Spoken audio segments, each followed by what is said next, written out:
Good morning, good afternoon, good evening, global homies. Welcome to the premier podcast focused on Black travelers and expats. I'm the creator and host, Cherie B. Every episode, we focus on up-to-date news, travel hacks, interesting stories, and key insights to help you travel better, connect more, and experience the best that this world has to offer if you dare to travel outside of your comfort zone and maybe find yourself a new one. Today, I'm with my seatmate. She's a law student, former expat, and travel junkie. Janae, Black Girl Magic is in the building. Yes, thank you, Cherie B. Thank you for having me. I'm Janae Cummings. I am from Harlem, New York, and I'm currently a law student at Brooklyn Law School, second year, and I work for a large entertainment company in the city. You may have heard of it, but I won't tell you exactly who it is. Just know they're pretty big. I want to talk a little bit more about what kind of traveler that I am. So I love to travel, but I like to travel cheap. So I'll give you some tips on how to travel cheaply. And in a few months in May, I'm actually traveling to Beijing, China. And For the first time? For the first time. Nice. Yes, so that'll be great. Going to stop over in Singapore for a few days, so that should be awesome. And don't bring gum. Oh, really? You can't chew gum. It's against the law. Oh, look at that. See, that's I think you can't chew, either you can't chew gum or you can't chew gum on the sidewalk. Sorry. Oh, okay. Something like that. I don't chew gum, so I think I'm in the clear, but thank you for that. And I love to move around the world just to learn more about what's going on. I mean, people live so many different lives. And as you know, it's probably about, midnight or 1 o'clock in the morning in China or somewhere. So people have already lived their entire day today. They're kind of living in the future. So it's interesting to get that experience and learn how other people live around the world. I think the best thing you can invest in is travel. So I've spent most of my life doing that since I was 16. I actually traveled to Senegal. That was the first trip I went on. When you were 16? When I was 16, yeah. Who'd you go with? Harlem Children's Zone. Nice. You know, I used to work for them. I'm telling all my business. Yeah, but I had a really positive experience. They do a lot.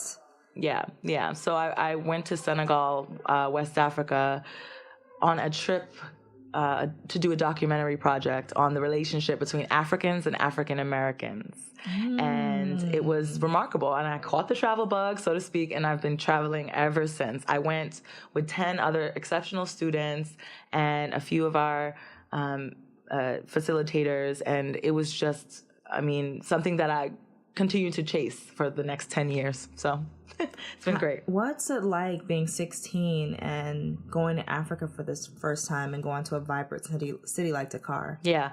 It was emotional. It was really emotional. We actually got to go to Gorée Island. I'm not sure if you're familiar, but it's one of the slave ports that is actually in the center of Dakar, like in Dakar. We got to go into the slave houses and see like how, where the quarters were, where they held the slaves. And there's this door called the Door of No Return, which actually is so eerie. You kind of stand in front of it and you look out and there's, the Atlantic Ocean, and you're looking and you're thinking to yourself, wow, like, was I here before? Or was somebody I know here before my ancestors? It was really, to be 16 and have that experience was emotional and remarkable. And I'm grateful for it. I still have friends there. I still know people there. I have a friend who I actually met up with in Dubai. Exactly 8 years later, I hadn't seen him, and he was one of our tour guides, and I kept in touch with him, and I've been in touch with him for years and years. He actually added me on Snapchat. So, that's definitely going to be related to my travel hack, but that's where it all started. That's amazing. I'm so jealous. Don't be. Listen, Dakar's going to be there. Okay. You'll get there. I love Senegalese food. I really do. You got some yassa? Yes. Mm-hmm. Everything. So good. It is. All right. Hey, everybody. It's time to take off with some travel news. First up, who runs the world? Asia. According to a new report published in February 2018 by global citizenship and advisory firm Henley & Partners, the most powerful passports in the world come from 2 countries in Asia. Can you guess which ones?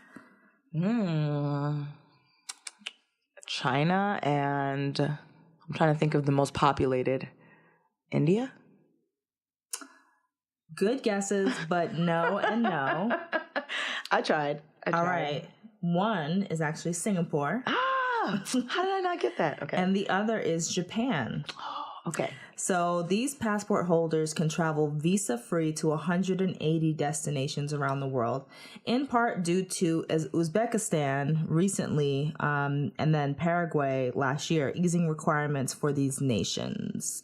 Both countries are known for being prime commercial powers, and many of their travelers go to different countries with their business and investment objectives in mind. The next powerful passport, according to this study, is Germany, which allows travel to 179 countries visa-free, followed by South Korea, Denmark, Finland, France, Italy, Spain, and Sweden, which allow you to travel without a visa to 178 countries. So if you don't got a boo in one of these countries to work on your second citizenship, you might want to start. And just if you're curious, the U.S. is in 5th place and allows for travel visa-free to 176 destinations. All right, now this one is fun. Quick shout out to Hartsfield-Jackson Atlanta International Airport for tweeting out an image of a boarding gate screen that displayed a flight to Wakanda. This was for flight ATL 1234. Twitter user at TYIZAR. I don't know. They call themselves Call Me Shuri. Tweeted, "What's the food we're serving on that flight?" And Atlanta Airport tweeted back, "Sorghum." Is that how you say that word? I'm gonna go with yes. This sounds American traditional, like a long time ago. But sorghum, millet, rice, maize, peanuts, potatoes, beans, yams, and okra. Grilled meat is common, particularly mutton, goat, beef, and fish. Are these staple African foods and I missed the cue? I might have. Yeah. I mean, I'm also go with yes. I mean, rice, maize. Yes. Absolutely. But calling it maize. Okay. But they said, the rest of the tweet said, "Enjoy your flight and meal." And then Lupita Nyong'o got in on the fun and asked about the in-flight entertainment, in which the airport responded, "We've got to have some music on the in-flight entertainment too. Now streaming Killmonger Me Softly. I can't. T'Challa Back Girl. Mbaku That Thing Up." No. Straight Out of Wakanda. And Njadaka Said Knock You Out. My queen. Hey, auntie. I can't.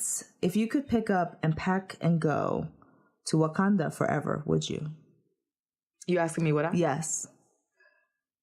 Would I go to Wakanda forever? Wait, don't say Wakanda, because that's what Funky Dineva on YouTube called it. He was like, "I'm going to Wakanda." I'm sorry. I'm so New York. I had to kind of roll the A for some reason. I don't know. It just came out like Wakanda. But if you had the opportunity, or if you had the opportunity to leave and go there and never come back, would you? You can bring your family, because we're all cousins. So right. It's, I don't know if I'm built out for like to be a warrior with the all woman army, just straight killing them. Like, I'm a little nervous about that. I would like to go, obviously, but I don't know if I can commit to saying I would stay there forever. I would say I might go forever. Yeah. It seemed, I like nature, but I also like technology, so that was a good mix. And then I like how all the art and graffiti in the background throughout the movie, I was like, ooh, I want to know where the young Wakandans hang out. So yeah, that sounds good. But would you be out there with the, the spear and all the gear? No, I want to be on covert missions like Nakia. Oh, okay. I want to be a spy, and then I just keep coming back. But yeah, but I would leave New York for Wakanda. All right. So next, in the aftermath of the Parkland High School shooting in Florida, which left 17 people, including lots of students, dead, travel companies have felt the pressure to cut ties with the National Rifle Association, the NRA, ending discount programs and marketing affiliation altogether. Some of these companies, including Delta, United Airlines, Hertz, Budget Car Rental, Enterprise Holdings, Alamo Enterprise National, and Wyndham Hotels. What do you think about that? I think it's great. But I don't think it's enough. Speaking of enough, I believe the other day on CNN, it said something like, okay, it was like, so Delta cut their ties. They basically cut the discount code that they give the NRA to use for a discount. That was one of the things. And I think they may have evolved to now they have to take their information off of, they're asking the NRA to take Delta's information off of their website. Mm-hmm. But CNN had this thing where it was talking about how there was only 13 people that used the discount code. So it's like, is that enough? Do we want to challenge these companies to speak more publicly about why they're doing it, or, how when we contribute our dollars to the NRA, it furthers these other causes that could potentially harm all of us and harm our kids? So I don't know. I was happy about this, but then I have another good friend who is definitely pro-gun, and he was talking to me about the pros and cons from his perspective. And I'm like Gandhi. Like, I'm like nonviolence. I just feel like there's other ways to handle things. But he was like, but how, if you take away all guns, how can we defend ourselves against our own government? No, I mean, that's cute and everything, and that's the whole point, right? So the Second Amendment, if you think about when the Constitution was written, and you think about sort of the whole idea of the people who written the Constitution, it was essentially to protect themselves from the government, protect themselves from what they'd experienced in, the UK and in Great Britain, right? So I understand that, and there's a reason why it is the Second Amendment, right? It's extremely important, and the thing that I think is the biggest misconception is that nobody's saying that all guns need to be taken away. This is such extreme language, saying that all guns need to be taken away. We know that the Second Amendment is there and it's here to stay. And we understand that, obviously, I think people should be able to protect themselves. However, I think it's about politics and it's about money. And if you hit them where they're in their pockets and you hit them where it hurts, right? This is what we see the result of. We see the result of partners and travel companies, for example, pulling out, which is what they should be doing. Yes. But the problem therein lies exactly what you said, right? I don't think it's enough, and it's good to hear the other side. And it's great, like, to understand where they're coming from, but it's just nonsensical to say that, we're attacking, or people are attacking everyone based on, or saying that they're going to take all the guns away. That's ridiculous. Yes. It's ridiculous. We just don't want it to be such a culture of guns that every time we turn around, it's another mass shooting. Yeah. And we have examples of people who live, in relative harmony who don't have school shootings. Australia is an example, right? Yes. So there's a lot of different ways of dealing with these things without having this arsenal of guns to defend yourself against the government. If you look at it on the flip side, when we started arming ourselves in, the Black Liberation Movement, right? And in the Black Panther Party, we were obliterated, right? Right. It's like the Second Amendment only applies to non-Black and brown people, right? Like, if you want to get real, because nobody was talking, the NRA didn't come out and speak in favor of Alton Sterling, Philando Castile. They don't come out, Philando Castile, excuse me. They don't come out in support of, folks who do arm themselves in our communities. They didn't come out carrying. Right. They should be the biggest champions of the Black Panther Party and say, wow, they said the Second Amendment was the way to liberate their people. And that's kind of, isn't that the principle of American democracy, right? Like dissent and liberation and, all that. And the same courtesies don't apply to Black people or people of color in particular. So I'm done on that. But no, yeah. No, look, it's a start. Yeah. I'm glad it happened more swiftly. I feel like those kids who've been brave enough to speak out during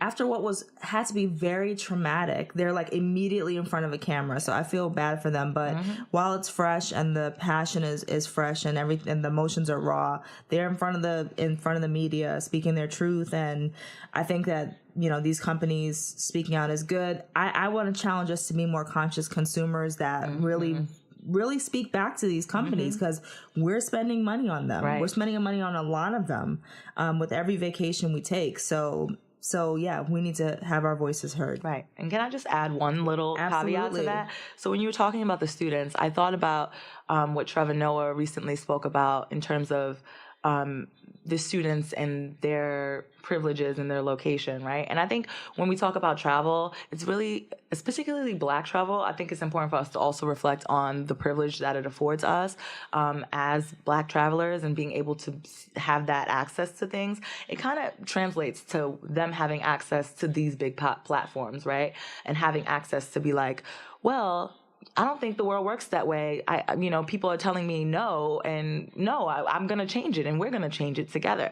I think that that's something that translates to Black folks in communities where they don't have access to, let's say, travel, right? And they're not going to push forward, and they're not going to say, somebody tells them no, right? Or they're going to hear no in their heads, but so they might not necessarily take that leap of faith or that step into going and halfway across the country and moving halfway across the country like I did, or doing those types of things because they don't have the privilege of doing that kind of thing. So it's interesting to see how, privilege and power and structure and location plays a part in how people are able to move about and how they're able to be listened to in a different way. Because I have this platform, and it's really because of the privileges I've been afforded traveling. Yeah.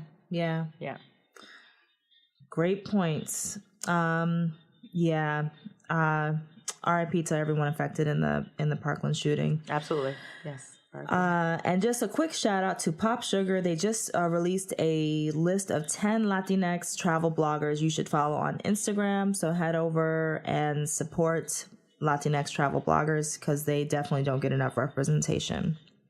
All right, y'all, we're going to take a quick pause for a travel hack. Janae, I want to know how you make your money moves when it comes to creating trips for yourself. How do you find ways to cut costs? All right, so this is so exciting for me to talk about because I don't think it's really that difficult, but for some people it might be. And my biggest tip is to make friends wherever you go. That is my biggest thing. I've had the opportunities that I've had based on the connections and the experiences that I've had meeting other people. So for example, I'll give you an example.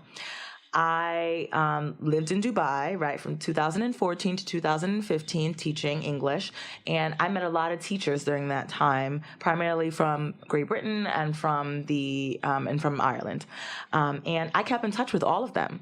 So this past January, I actually reached out to them, and they were going to Bali for a holiday, and I had a break, so I asked if I can come along, and they were like, sure, and I met up with them, and I basically stay with them for free.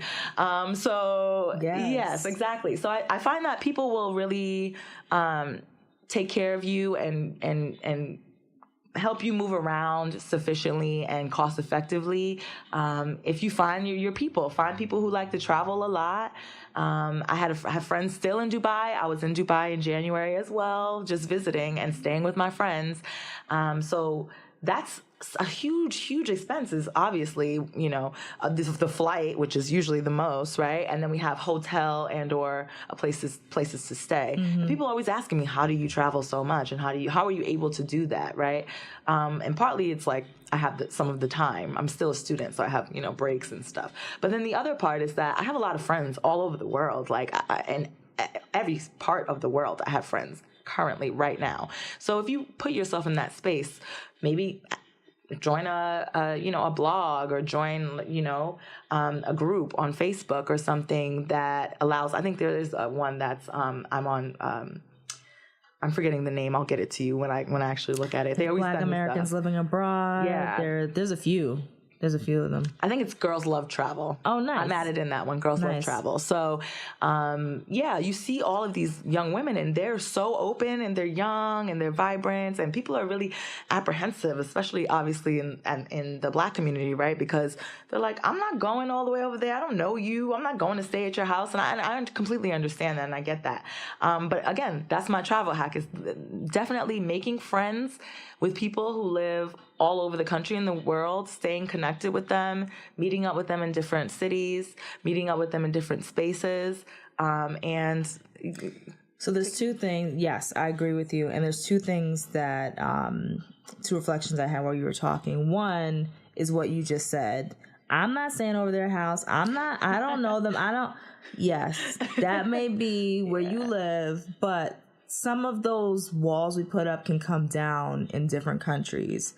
I remember being in Japan and I was lost a couple times in the subway station, and people would come up to me and say, "Do you know where you're going? How can I help you?" And even offer to go with me on the train and make sure I got to my door okay. And these people I don't know, like, that just were hospitable and nice, and you can tell it's a safe, clean environment. So you kind of are a little bit more trusting.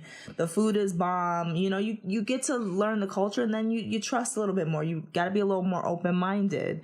And then, like, when I was in Europe, it's the quality of life, the things that are valued, the way you spend time is so different from, like, the average workaholic New Yorkers. It thrives off you breaking bread and drinking wine with people and kind of relaxing and feeling like you're with family. So you gotta be a little open, you know. Not everyone's house is dirty and not everyone's food is suspect. Actually, you could have the time of your life, right? You know. Yeah, and I think that's what kind of holds a lot of people back. But I come from that, so I understand where that comes from, and I get that. But you got to take that leap of faith sometimes. Right. And it's actually worked quite well for me and my experiences is that literally when I travel, I go meet my friends. Like I go stay with them. That is what I do. So it becomes, you know, less expensive for one, for sure. And it's a better experience because they've lived there, you know, and they know where to go. They know where to go. They know what to do. And you're not kind of stuck in the tourist trap where you're doing everything, you know, kind of touristy, which is really great and really awesome. But sometimes you want to get the raw experience about how people live within this town, within this city. Yeah. What's the real on it, you know? Right. And I'm always really interested in obviously learning about the cultures where I go, but I'm conscious of being a Black woman, right? So I'm also conscious of like how, you know, to move around that space, how I'm being perceived, or is there a Black community within this particular country I'm in? I've traveled a lot because I find opportunities to meet people and I keep in touch with them. So that's pretty much my thing. So that brings me to my second reflection is you're probably a very nice, fun person to be around and to travel with. So you have to have a nice personality and be someone that people actually want in their home and they want to take trips with, because sometimes they just want your company, you know? Right. They just want to share that experience with you. So it helps to be nice. Yeah, it helps to be nice. It does. Absolutely. I mean, and I'm not saying be, you know, jumping in people's vans and, you know, just out here just wilding like down the street, just like, can I stay with you tonight? Like, no, I'm not saying do that, but I'm saying, you know, use your better judgment. I have really good people in my life with wonderful souls who would go to bat for me, and I trust their judgment. So their friends become my friends, and then now I have a bigger network, right? Right. So it just becomes a space where judgment goes out of the window. And I think for them and for me, and we're able to be friends and be in a space where we're all learning about one another in different cultures. So yeah, I think it elevates us. I really do. Yes. Okay. Well said. All right. Nice. Thanks for sharing that travel hack. If you have any that you'd like to share, holler at us at, well, I said holler at us. Holler at us at hello@blacktravelpodcast.com. We'd love to hear your trip. We'd love to hear your tips for traveling smarter. So, Miss Janae, as you mentioned, you're a former expat and you lived in Dubai from 2014 to 2015. Some folks in the Black travel community have noted how popular this city-state in the UAE has become for not only vacations, but actually a great place to restart or revive your career and even raise a family, even noting that Dubai is the new Atlanta. Is this true or false? What say you? Okay, so full disclosure, I haven't actually been to Atlanta, so I know. Oops, sorry, Atlantans. So then imagine Atlanta as, wow, I'm so shocked to hear that. I mean, I've seen Love and Hip Hop Atlanta, if that's like what a reflection of. But you weren't part of the craze when everyone ran down there after like Atlanta took over hip hop and R&B like during the early 2000s? No, I didn't. I was too young to run down there. Okay. So to be quite honest, in the early 2000s, I was like probably about 10 or 11. Ooh, so I'm dating myself. No, okay. no. So think of Atlanta as like warm. Okay. Think of Atlanta as like warm, great place to party, rich history. Lots of Black folks can go and find good jobs and, you know, good real estate. And it's like Black excellence. And it's a Mecca city for us. One of our Mecca cities. So what do you think? All right. I wouldn't say that then. If you're talking about, you know, good real estate and find a good job. I mean, you could probably find an okay job. But the thing about Dubai in particular with African Americans is that a lot of them get work in like teaching jobs, right? So that's the thing that I found valuable is that you can go to Dubai and teach, you know, English or another subject, not necessarily having a teaching background or having even a master's in education, which I think really just kind of blows the top off of things because people are like, what? How? Huh? But yeah, they have private schools and you go and you teach at a school. Like, for example, I had some teaching experience, but I don't have a graduate degree in teaching. And I still was able to make it out there and I taught first and second grade.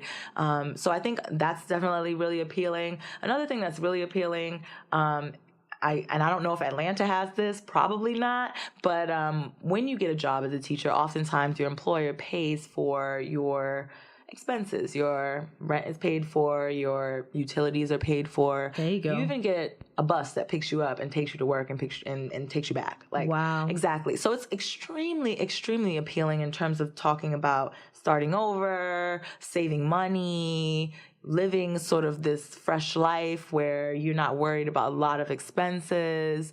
It's extremely attractive in that way. And I do see the correlation between, I guess, Black folks moving to Dubai and Black folks moving to Atlanta for new opportunities. But I wouldn't say it's the new Atlanta. I've actually heard it's more so like Vegas. Oh, the Vegas of the Middle East. I like that. Yeah, I like that. The Vegas of the Middle East. So what did you do for fun in Dubai? Okay, so I had a really good expat community of friends. So oftentimes, I mean, we went out just like we would go out here to the bars. Were they mostly from America? No, actually. There were a lot of teachers from Ireland and from the UK. Maybe one or two who were from Australia, but very few from America. I actually had a roommate who's from the Bronx, who I'm really good friends with now. Her name's Constance. Hey, Constance. Oh. And my other roommate who's from North Carolina. So they put all the Americans together is what I'm telling you. Okay. They put us all in a room and said, listen, you all will get along in this house. One people. Yes, and you'll be fine. And we did. Mm-hmm. But it was a really remarkable experience to have literally just said, you know what? I'm going to stop everything, quit my job, and move out of the country without really knowing much about the country in general. But it is a great place to be, and a lot of people are very apprehensive about it. It's like this mysterious, illustrious, sort of wondrous city where people are very unsure about what goes on there, but they get images of the Bentleys and the cars and these sheiks and all that stuff, but it's so much more than that. It's really, I get why Black folks like it. I like it. Okay. So scale of 1 to 10, how safe did you feel? 11. Okay, scale of 1 to 10, how fun was it? I'd have to say like a 7. 7? Yeah, maybe even a 6.5. I'm gonna go down to 6.5. How can it be Vegas? I know. Yeah, it's Vegas. Vegas is 15. You can't live. I know, but you can't live in Vegas like constantly. Like living in Vegas for a year, girl. Living in Vegas for a year. I mean, I feel like human beings get very over stuff that is. When they do something a lot, it just kind of becomes mundane and redundant. And you kind of just want to. You're like, I want something new, And Vegas is also. A great place to hang out and fun, but it's artificial. Yeah. You know? Yeah. If you meet anyone from Vegas, they're over it. Every time you're like, Vegas, they're like, shut up. Shut up. That was my high school job. I'm over it. Yeah. I have a friend that works like in the casinos and stuff, and Tuesday and Wednesday are his weekend. So a lot of them hang out on Tuesday and Wednesday, which is like an odd day. Those are whack days. Yeah, definitely. So, if anyone's thinking about moving to Dubai, what recommendations would you give them? I would definitely tell them that they need to definitely take heed to the heat. Is going to take some time. It's very, very, very hot. Like dry heat. Don't try not to stay at all or be in that region from June to August. I know that might be difficult if you're working, but if you're a teacher, you can do it. I would recommend them understanding that as Americans, we have a certain level of customer service that we're used to. That is not necessarily the case in other places. Yes. Dubai being one of them. What is it like?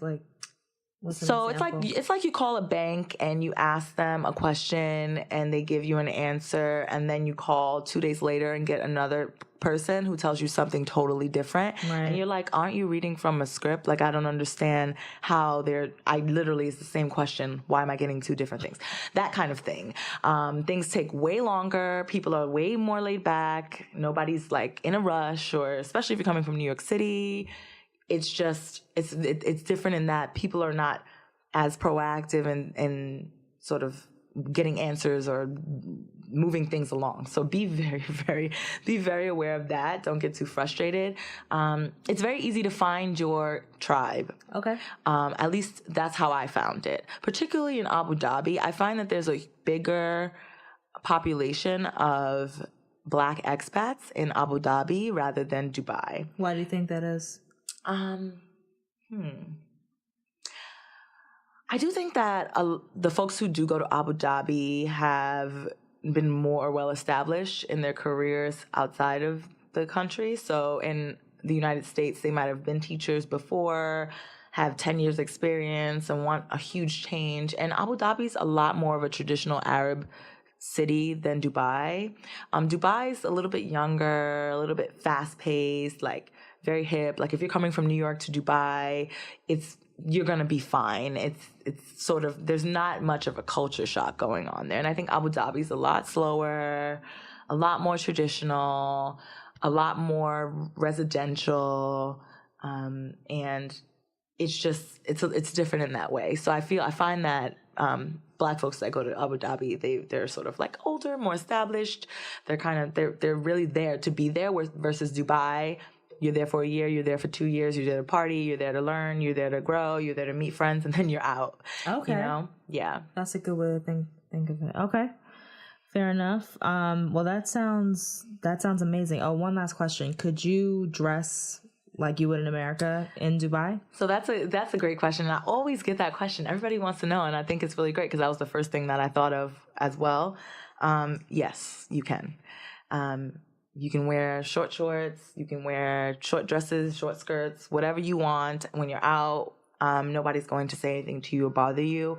You wear what you want. You can wear what you have on now. I can wear what I have on now, or anything, any mix of in between. There's no pressure for you to wear hijab. You don't have to cover your arms. You don't have to cover your legs. The only time that you would ever have to do that, and you will know because they will tell you, is in government, of course, a mosque for sure. A mosque, you're not walking on. Listen, they stopped my roommate because she was showing too much ankle. Yes. She must have had a nice, badass ankle. Her ankle was about to get her a sugar daddy. Let me tell you, she was about to be the next queen of the United Arab Emirates with that ankle. No, but they stopped her and told her she couldn't go in. So yes, absolutely. If you're going to a mosque, you're definitely like advised to cover up. But if you're going into a government building, so going to get an ID or going to get a driver's license or any little thing like that, or the doctor's office or something like that, you do want to cover up. They're definitely traditional in that way. There's a section for women and a section for men in most government offices, and they kind of separate them, and so it's traditional in that way. Yeah, but if you're in the mall, girl, you wear what you want. If you're hanging out, you wear what you want. It's pretty liberal. What about, were you dating while you were there? Yeah. Was it easy to date? The first few months I wasn't, because I was obviously getting my bearings, and I felt like, what is going on? Like, you know, because my other roommates were like getting so much love and I wasn't, and I was like, what is going on? Why am I not getting any love? But then, you know, lo and behold, as soon as I'm about to leave, it's just like this one and that one and this one. Like, as soon as I'm about to dip, everybody's like kind of, you know, and, it became easier the longer I stayed, is what I think for me. I think that's what the takeaway would be, is that it became easier as I stayed. But yeah, you meet guys out, and depending on what kind of person you are, if you're the type of person who's like, I'm not trying to meet my husband at a bar, or I'm not trying to meet my husband, you know, at the club because it's like this guise of lust or something. That's just how you meet them, though. Like, it's not really, there isn't a lot of, at least in my experience there, cultural events where you can go, you know, you can go to the museum, I suppose, but I never went to a museum there, so I don't know. Tell me if there is one there, guys. But there aren't a lot of cultural things that you can do. Like, yeah, I don't know. You know, the stuff that we have here, like festivals and all that kind of stuff. There isn't a lot of opportunity for you to meet people in that way. So I guess it's kind of challenging in a way to find if you're not into going out. Yeah. So I would advise, you know. Which I'm not. Yeah. So. Yeah. But okay. All right. Cool. All right. Hey, y'all, it's time to show some love to a super cool business making a difference for people who travel just like us. Yes, and business travelers will love this one. This week, we want to highlight luggage designer and CEO of Ebby Rain. That's EBBYRANE, 2 words. Okay, I really apologize. I don't know how to pronounce your name, sis. I'm gonna try. First name is Sonja, so I'm gonna assume that's Sonia, and her last name is spelled Salmon, and I don't know how to pronounce it. Like it's the fish or the color. So I'm just gonna call her Sonia.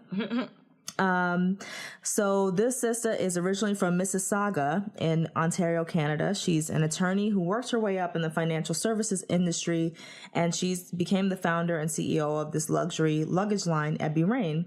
She spent many years traveling to international cities such as London and Hong Kong.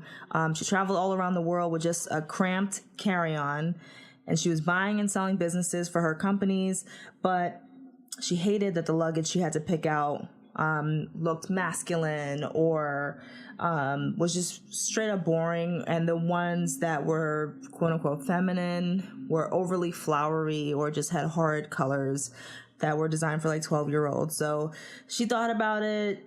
She tried to pack smart, and you know, if you're traveling for business, if you got to go somewhere for a week, it's kind of hard to just pack everything that you need, and if you have different events or you know you gotta really dress up for one, it's just kind of hard to pack light for those kinds of things and to do it week after week. So about a decade later, she was running around with 2 young sons, and she started brainstorming about how she could design her own luggage. And she put together this plywood prototype, and she had a basic vision board. And she tested her luggage on a group of female executives in New York City, and she realized she was onto something. So she got her own patented packing system. Okay, hello. We just got off of Black History Month, so I learned a lot about people having patents. And her pouches and travel bags and luggage, they help you to better organize everything from your wet clothing, if you're coming from a beach day, to your shoes and your jewelry. And I saw some images of her luggage pieces, and it's just everything is so organized and just really smart, and it has like this luxe leather trim around it, so it's very fashionable.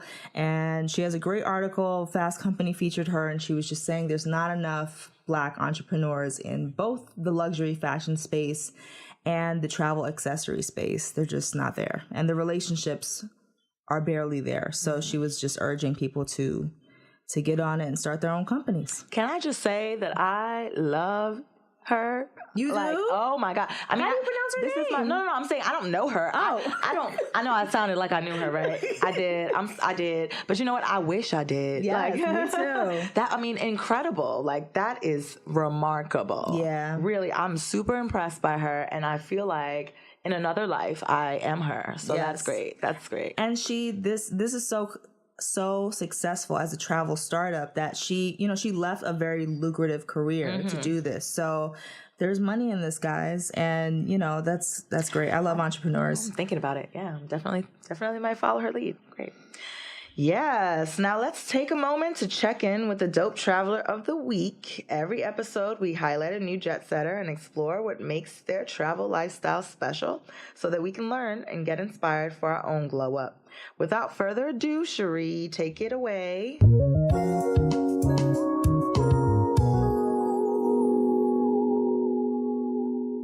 All right, y'all, it's time to show some love. This week, we want to highlight Teach, Live, and Thrive in South Korea. We're happy to have the creator, Tanya Chen, on the line with us. Tanya, welcome to the show.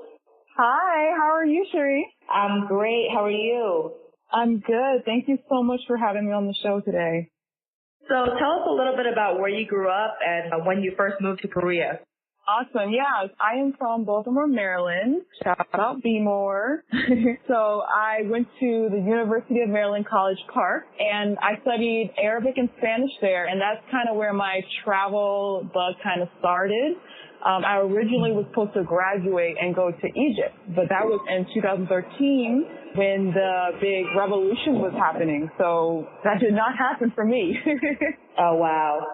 Yeah, I ended up randomly changing direction because I was leaving class and I knew that Egypt wasn't going to work out. And I saw this poster called Talk, which is Teach and Learn in Korea. And it's a government-run program by the Korean government to bring teachers over and allow them to teach and experience Korean life and Korean culture. And I remember looking at it and thinking, man, that's random, but that's an awesome opportunity. And I ended up taking it. Nice. You know, that's what makes my decision so random because I literally had no really idea of Korea. I didn't know much about Korea or Korean culture. I wasn't into like even Japanese anime or anything, to be honest. My scene was the Spanish scene. I was all about like Latin dramas and learning Arabic. I was getting into that. So I was just really inspired because I wanted to travel.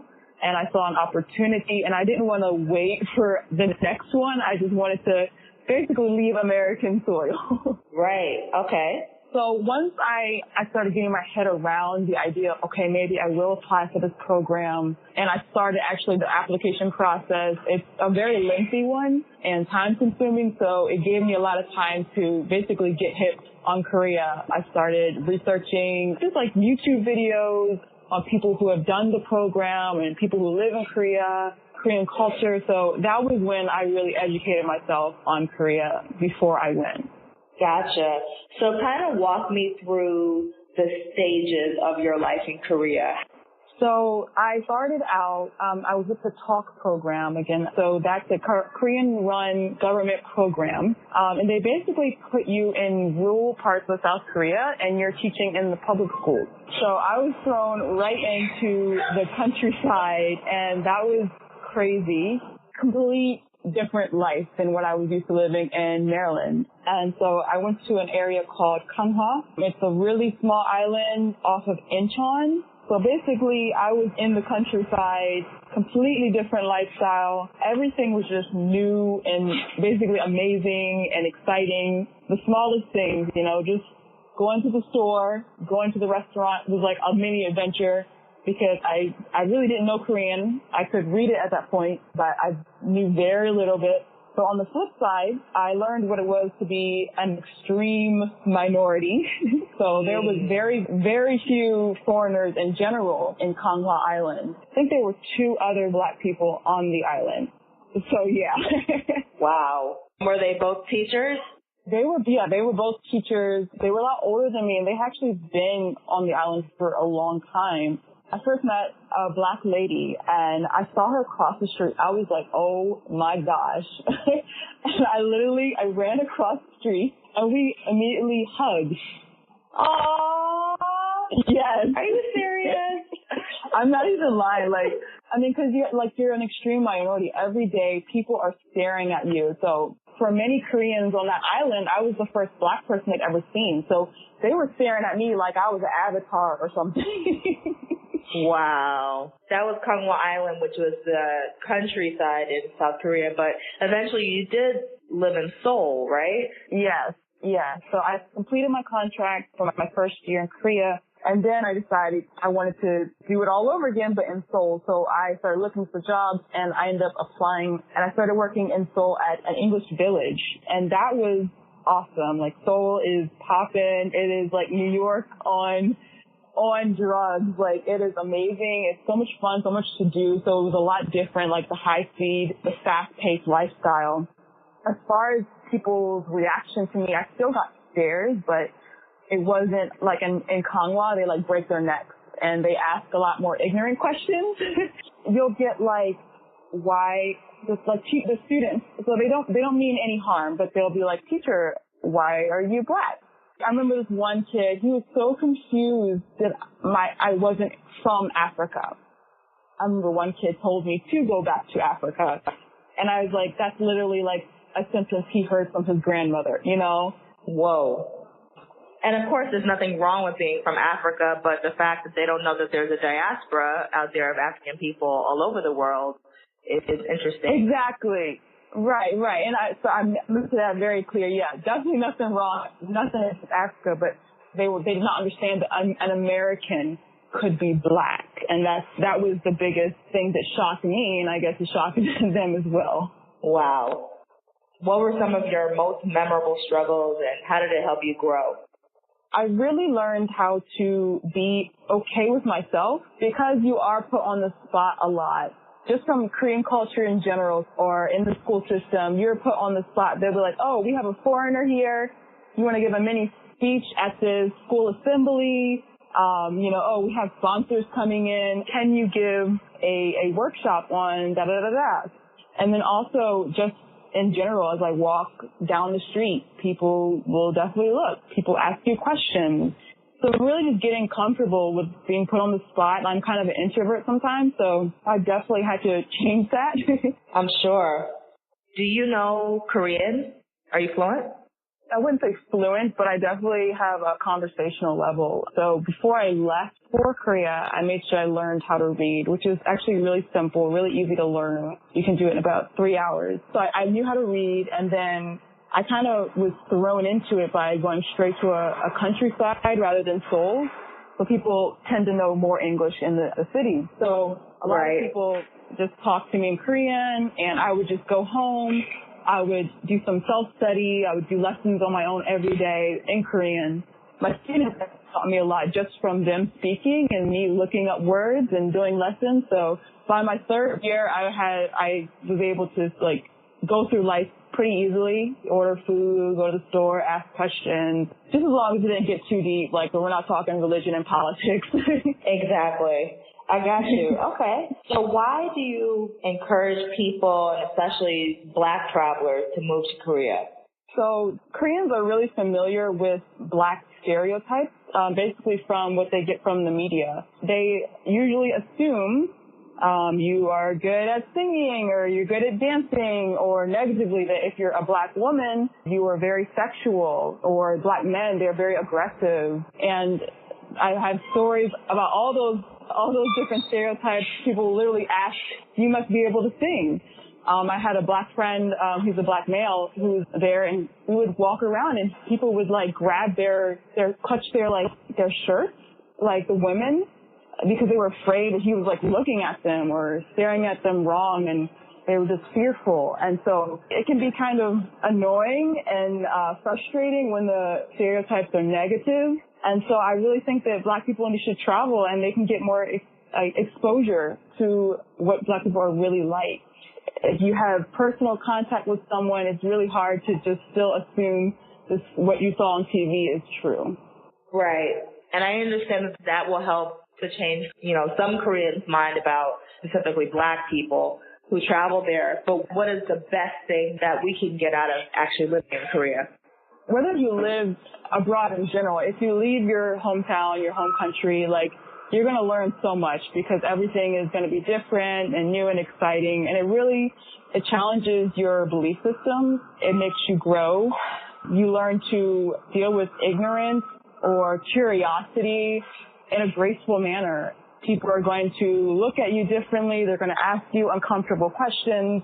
You're going to have to ask people for help. If you don't know Korean, you're going to need someone to help you with your bank, with finding a ride, or just so many little things. And it really helps to humble you. It helps grow you. And in the end, I became an adult in my mind in Korea because I was really able to just figure things out, do it all in a different language with a different culture. So I 100%, I feel that anyone who's got that in the back of their mind that they want to go to Korea, I'd say go for it because you'll definitely come out better, on top. You're going to grow and learn from that experience.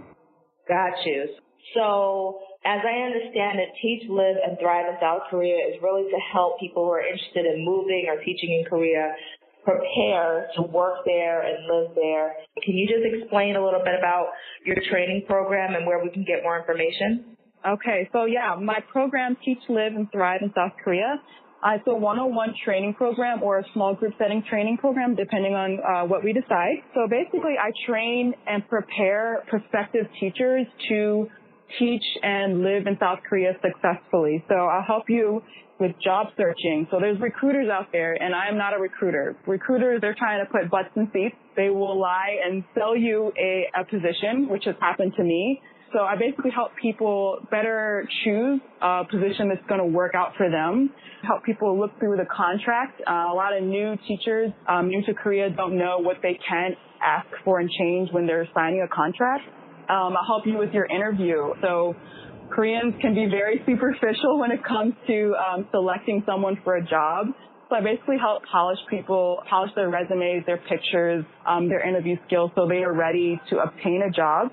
And then outside of job search and prep is teacher prep. So some schools, they'll give you some teacher training, and some schools will literally just put you in a classroom, and you don't always know what you're going to get. So I basically give potential teachers the skills to lesson plan, how to lesson plan, classroom management skills.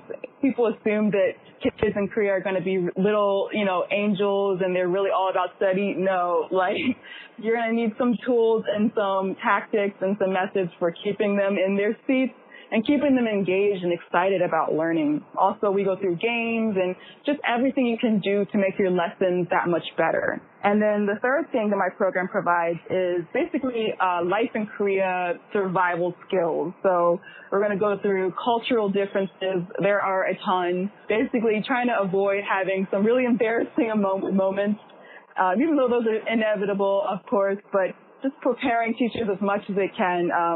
Different cultural differences with when you're going out to eat, or if you're going your first day at school, you should bring a certain gift or something like that. Also, the apps that you'll need to download for transportation, navigation, even down to coupons that you may want for getting specials and getting the hookup and finding out what to do, putting them in contact with the right Facebook groups. So when you're there in Korea, you want to connect with other foreigners in Korea, and then also other Koreans, some people who want to do language exchanges and such. So basically just providing a ton of value of groups and resources to prepare you for life in Korea. In the nutshell, I help people go from not knowing anything about Korea or the process to being completely prepared and confident about moving to Korea. Excellent. And where can we find you online? Yeah, so my website is www.HelloTanyaTeacher, and Tanya is spelled Tonya.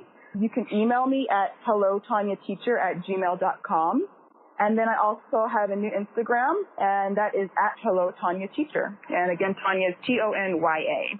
Thank you so much for joining us today, and best of luck. Thank you so much. I really appreciate you having me on here. I had a lot of fun.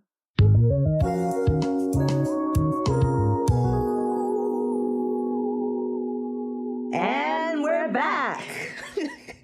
All right, Janae, let's prepare for landing. What's next for you, and where can we follow you online? Great. I'm hoping what's next for me is that I graduate from law school, pass the New York State Bar, yes, and spend a lot more time traveling the world as I like to do. Hopefully, I end up finding a job that allows me to travel a lot, whether it's business or just having a lot of time. And yeah, I'm just really excited. I'm actually going to Beijing, China. It's my first time at the end of May, which should be great. Soon. Yes, very soon. Yeah. I'm so excited. And yeah, I'm going to Ireland in the summer to visit friends. Travel hack. Find your friends. Yes. Find your friends in the world, y'all. And yeah, just travel, meet people, learn a lot more, and kind of What's your dream country? My dream country. This is going to sound no, it's not going to sound weird. I'm just going to say it. Papua New Guinea. Oh. Yeah. I think it's pretty, yeah. Wow. I want to go. I really do. I want to go to places that may or may not be around in the next 50 to 100 years because of global warming. Yes. So Papua New Guinea. Yeah. Unfortunately, still with an indigenous Maldives, population. absolutely, there. Which is what yes, the indigenous population is. I would like to kind of be there and experience it for myself. The Maldives, I heard it's really great. Yes. So, and it's also going to be underwater very soon. So. Hopefully not, but we'll see. So a lot of places that might not be here. It's just awful. Yeah, I know. I hate to say it like that, but I'm literally thinking okay, yeah, there's a few places that won't be here. So I guess I just have to. Those are my dream countries, the places that I can now I'm able-bodied and can just go and visit. Yeah. There's a gentleman I went to school with. I'm being so polite. There's this dude I went to school with, and him and his wife actually moved to Micronesia for a year. Oh. She got a job with the government, I believe, and they were there for a whole year. And he's a teacher, and there's a lot of rules about because they still follow a lot of traditional practices, and I believe one of their forms of currency is a type of rock. I could be wrong, but I feel like I remember reading that. But I will look into it and correct myself. But yeah, and they had to carry a bag around. I can't remember all the details, but it was very nuanced experience, and it's gorgeous. It's but it's literally a dot in the middle of the ocean. The nearest major country, and I say that in quotations, is the Philippines, but it's still a good flight away. So yeah, but what an amazing experience. What an amazing experience. How many of us know Micronesians? Yeah. Micronesians, please write into the show. Absolutely. I would love to interview you. Absolutely. And you know what? I need to find you too, because I need a place to stay. Okay, making friends. And you can stay in Harlem too. Yes, of course. Goes both ways, of course. Where do you want to share any social media? Yes, absolutely. So my Instagram handle, I guess that's what they call it, is at Janae Camilla. So JANAECAMILLA. At Janae Camilla. Is Camilla your middle name? Yeah, it's my middle name. I like that as a middle name. I gotta think about that. Oh, okay. I like it. Thank you. All right. Well, y'all, it's been lit exploring all these wonderful topics with you. And thank you so much for being my lovely seatmate today, Janae. Thank you. I had so much fun. It's been great. You're a natural. Oh, stop it. On behalf of myself and the entire crew, I'd like to thank you, the listeners, for joining us, and do hope you'll enjoy the rest of your journey. We would love your support because it's deep out here in these podcast streets. Please subscribe to our show on iTunes, SoundCloud, and YouTube. Like us, comment, and write a positive review. Follow us on social media to stay connected in between episodes, at Black Travel Podcast on Instagram and at Black Travel Pod on Twitter. This is our global community, and we want to continue to grow and let the world know. Have a beautiful, safe day, and stay fly unapologetically. Peace. All right, y'all. Definitely.